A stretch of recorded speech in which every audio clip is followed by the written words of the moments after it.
We are here in my office to do that inside integral with respect to omega.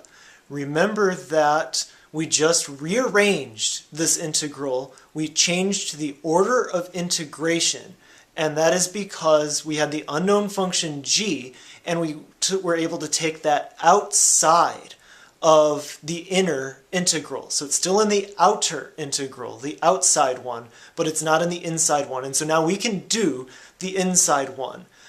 Notice how your handout calls this tricky. This integral I don't expect you to do on your own.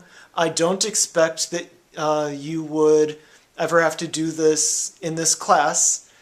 This is extra, which is why we're here in my office. This video is an office hours video, not an in-class video. So consider this bonus. Here's the integral that is on the page. It is 1 over 2 pi, integrate from minus infinity to infinity, e to the minus omega squared s plus I omega z, d omega. Now I put a z in there. Notice that on your handout, instead of z, it says y minus c. Since y minus c shows up as a group all the time, I've replaced that with z to simplify the expressions. It helps the writing. Our technique for this integral, and notice this is also this is an inverse Fourier transform. It's an e to the plus I omega z, and with a 1 over 2 pi out front. This is an inverse Fourier transform integral. We're doing the inverse Fourier transform of e to the minus omega squared s. So our strategy is going to be complete the square. We see that there's a quadratic in omega and a linear term in omega, the omega squared and the omega. So we're going to do complete the square, and our change of variables is going to be this up here.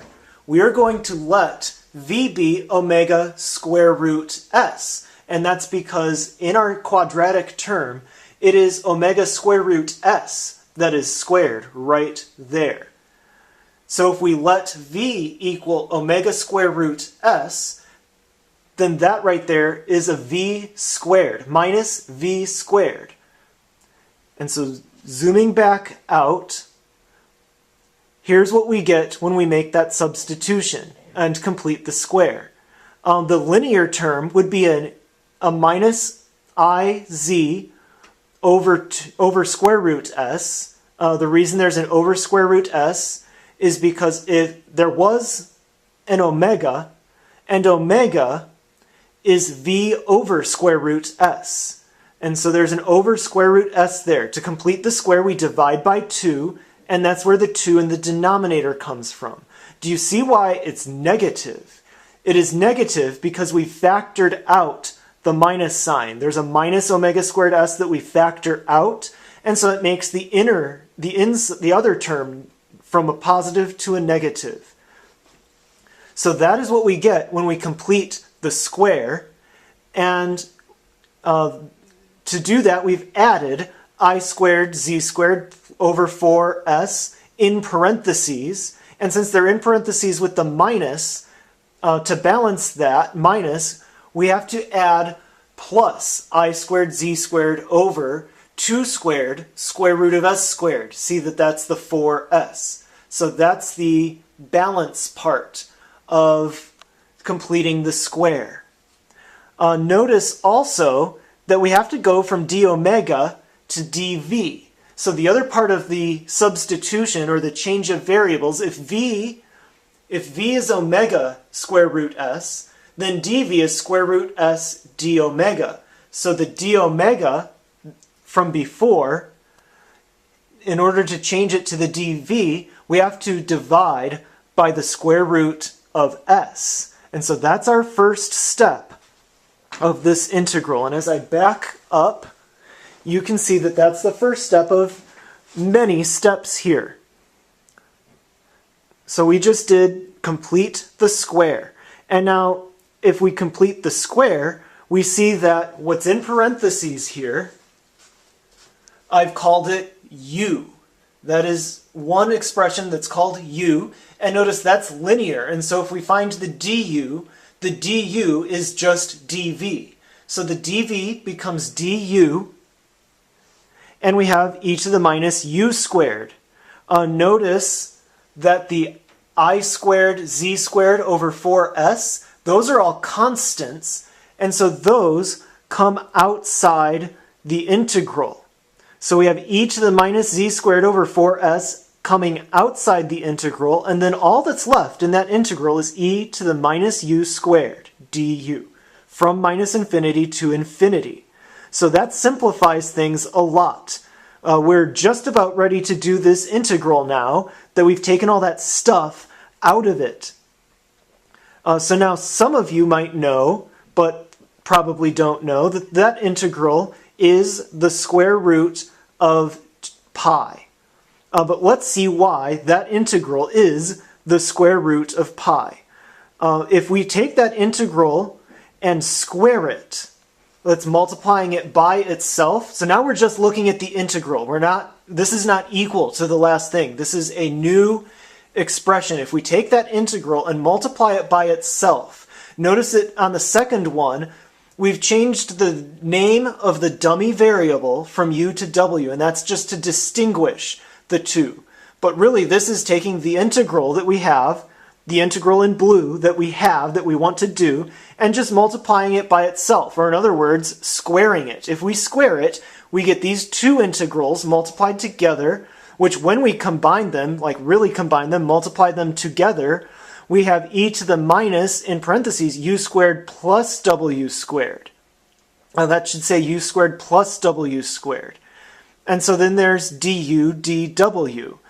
And this is a double integral. We took the two integrals by multiplying them together, we formed a double integral. This is an integral over all of the xy plane, or in this case, the integral of all of the uw plane.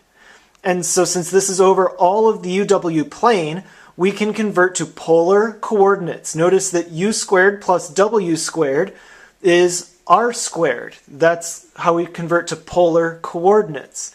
And so that integral, if we square it, is the integral of e to the minus r squared.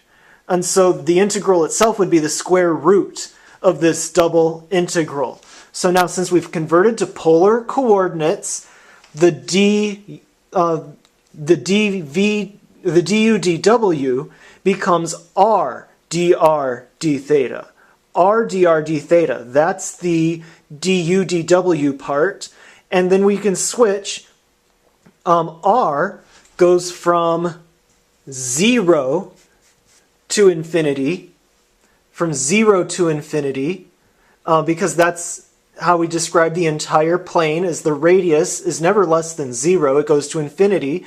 And then theta, the angle, goes from 0 to 2 pi. This is now, underneath the square root, we have an integral that we can do. The first step is to use the u substitution. If r squared is our u, then this is like an e to the u times 1/2. The u substitution would put a 1/2 there. And when we plug in, when we plug in infinity, that goes to 0. And when we plug in 0, that goes to 1. There's a negative sign, e to the minus r squared. So there's, when you plug in those limits, we would also switch those signs. See if you can compute that integral then. That's a Calc 2 integral, the integral from 0 to infinity of e to the minus r squared r dr. That inside integral is a Calc 2 integral. And so then we're left with 1/2. And so notice there's no theta there. The 1/2 can come outside. And then that's the integral of 1 from 0 to 2 pi. And so the integral of 1 would be theta itself. You can plug in for the limits 0 and 2 pi. And so this is what we get then, is that the integral that we started with, we completed the square, And after completing the square, we did the u substitution to make it an easier integral. E to the minus u squared du is not an easy integral, it's an easier integral. Our technique for that integral is actually a calculus 3 technique of computing a double integral. We did double integrals in calculus 3. And so finally, the integral of 1/2 from 0 to 2 pi is pi. And so that is why we say that this integral of e to the minus u squared du is the square root of pi. The square root of pi. The 2's cancel and it's just pi. And so if we put the square root of pi, which we get from that, over the pi in the denominator, that leaves a square root of pi in the denominator. Our final response there, we put the 2 inside the square root and it becomes 4. And so here's our final answer for that integral. 1 over square root of 4 pi s times e to the minus z squared over 4s. And that's what you should see on your handout, remembering that on your handout, z equals y minus c.